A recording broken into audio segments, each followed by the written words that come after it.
Many of you think that listening is the hardest part of the exam because you'll always hear 3 possible answers, but of course only one of them is correct.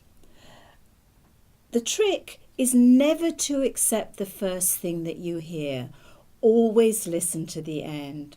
Also, there are some small words with big meaning that can give you a clue as to what's going to be the answer.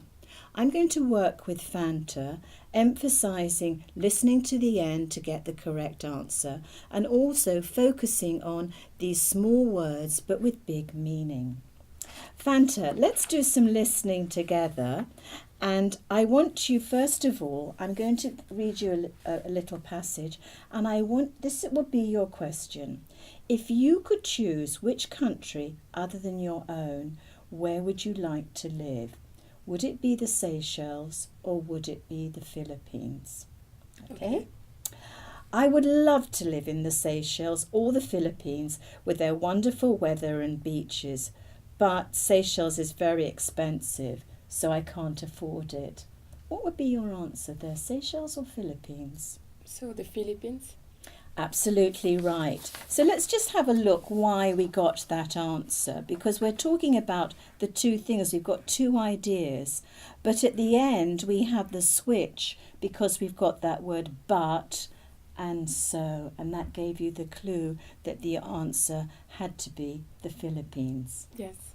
Let's again focusing on these words: although, so, however, but, rather and prefer, and not jumping until we get to the end for our answer. Let's listen to another piece of reading that I'm going to do, and I want you to decide, where is the best place to meet friends? Is it a club or is it a restaurant? Okay. I prefer somewhere quiet when I can hear what my friends are saying. Sometimes a club can be fun too, although I think a quiet restaurant has to be best for me. What was it for you? A club or a restaurant did you hear? So it's definitely the restaurant. Yes, you're right, because I started off by saying that it would be a quiet place, but then I went on to a club.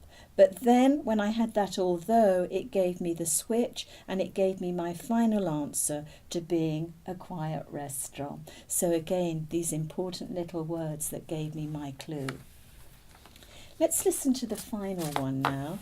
And I'm going to change the question a little bit, and I want you to decide whether the question is either true or false. Okay. And what I want you to listen for is, are you interested in collecting old things?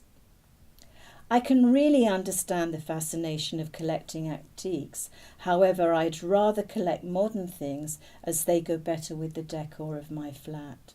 Are you interested in collecting old things? True or false? It's false. Yes, absolutely right. Let's look again. I can really understand the fascination of collecting antiques. Then we've got that bit, however, I'd rather. Here comes the switch, and we're then going to go to modern things.